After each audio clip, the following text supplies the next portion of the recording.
All right, hello students. I'm going to try and record this one more time. I think this is the fourth time I've tried this. The audio keeps getting messed up, so fourth time's the charm. We'll find out. We hope so. I am going to tell you about how to do this week's lab. And the lab this week is about how to do avian surveys called point counts. And so for those of you that are going to be meeting with me let's see if I can find this spot here. For those of you that are going to be meeting with me at school tomorrow, this is where we're going to be meeting. Okay, so we're going to be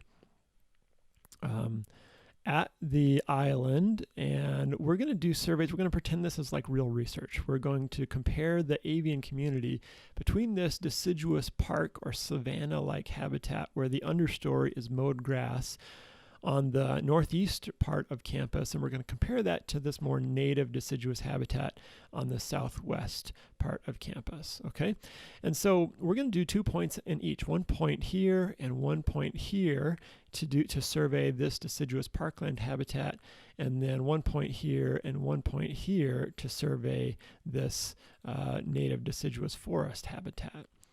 And we're going to, while we're out there, survey them again with point counts. And so this method requires that you bring out this data sheet with you in the field. And these are data sheets similar to what I used when I'm doing bird research. And I have all of these data codes laid out. And so you're just going to follow along here. So the method here is P for point count. We're just going to number them 1, 2, and 1, 2. So here's our first point count. The species codes here are used by bird nerds like me, where we shorten the birds' names to meet so that it's just easier to scribble them down really quickly when we're doing surveys. So bat-cap chickadee turns into BCCH, American robin turns into AMRO, northern cardinal turns into NOCA. You see it's the first 2 letters of the first part of the name and first 2 letters of the second part of the name. If you saw a mallard or an osprey, it would just be MALL or OSPR. It's just 4-letter species codes that make it easy. Now for distances, we're not going to estimate the exact distance from the center point where you are to where the bird is. We're going to put it into distance categories, and we think that it's more accurate that way. People are imprecise if we try and measure it. Oh, it's 37 meters from where I'm standing, right? There's no chance you're going to get that right. But you can estimate pretty accurately. Is it between 0 and 25 meters from me, or between 25 and 50? So you're going to put those distance categories in. So if it's between 0 and 10, you put 10. If it's between 25 and 50, you put 50. If it's between 10 and 25, you put 25, etc. You're just going to estimate, or you're just going to put the time of day that you start. Here, I started at 7:15. It was a 5-minute count, so that means you end at 7:20. You don't need to put the individual time for every observation. And then you put the wind and weather codes here. In my imagination, it is perfect weather with blue skies and no wind. And you put the habitat code that is here, that's deciduous parkland, unnatural understory, meaning it's mowed. We also call that a savanna habitat in the next handout. And you can put these behavior codes in if you want. But for tomorrow, we're not really that interested in behavior. We're just trying to learn how to do a point count. So those are less critical. You can include them again if you want to, but you don't have to. So here's my first point. In my imagination, I only saw 3 birds at the first point, 5-minute survey. And in the second survey, let's say there'd be some that we'd put in here, and then we'd go over to a different habitat and do a point count, and then another point count. So you're going to do 4 points. This is a 2-page thing, so I encourage you to print out both sides. And if you have both sides, that should be enough for your 4 point counts. All right. So you're going to take that information and you are going to put it into, let's see if I can find the right file here. You're going to put it into this file. And this is the handout that I provided for you on the Moodle site, Avian Census Techniques. There's a little old nerdy joke that probably won't even make sense to you because this band is so old. But when I was in high school and college, this was a really popular band, Counting Crows. We're surveying birds. Okay, that's not that funny, but you get the point. So here's a little description of what we're doing. A 5-minute sampling survey looking at bird communities, establishing points that are about 250 meters apart so that you're not counting the same bird twice at 2 different points, and then identifying by sight and sound all the birds within a 5-minute interval. Okay? So what we're going to do is take those data that we gathered from our point count surveys, and we're going to calculate three different things: species richness, relative abundance, and density. And two of these are super easy, and density is a little bit more complex.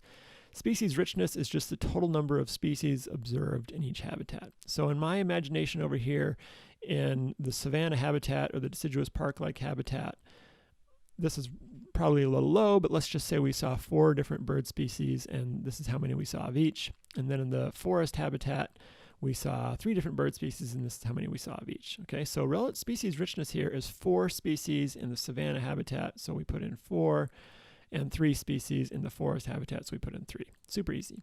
Relative abundance is not how many species, but how many individual birds did you count. So it's a relative measure of the abundance of birds, relative abundance. So here it turns out that we counted 10 species in each habitat, one that came in, but in different ways. So here, relative abundance, total number of 10 individual birds were counted in the savanna habitat and 10 in the forest site. So that's easy.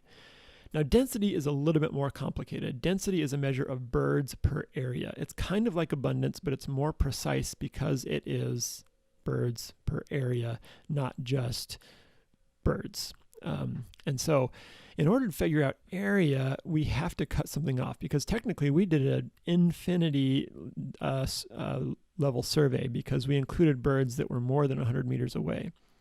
But we know that as you go further away, we were less accurate. We probably were not seeing birds accurately, and we probably were not identifying birds accurately.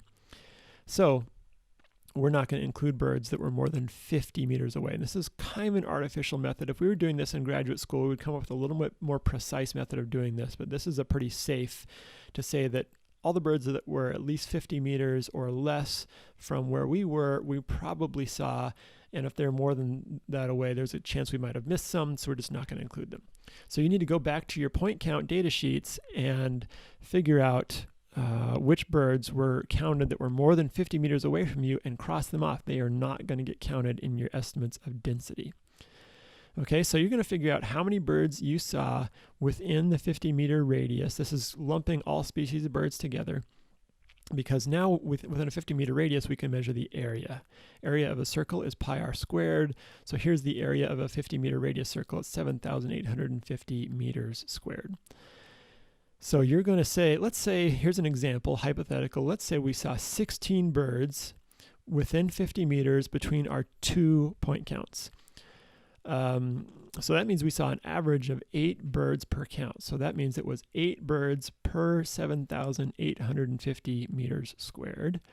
But I want you to report this in kilometers squared, okay? So report it in kilometers. That's a more useful term. We say we saw 8,000 birds per 7,850 meters squared to someone. They're like, yeah, but give me something that's a little bit more practical. And more practical is say birds per kilometer squared, because that means that anybody can go do a survey of birds per kilometer squared. That's pretty standard. And all of our numbers are going to be easily comparable to each other. It's like apples to apples, right? So I want you to convert these. So you should be able to figure it out. Here's the most important information that a lot of people forget, which is that 1 kilometer squared, which is what I want you to report it in, is 1 million meters squared. This is area, not distance. So it's not 1 to 1,000, it's 1 to 1,000,000, because it's 1,000 times 1,000. So figure out how to do this.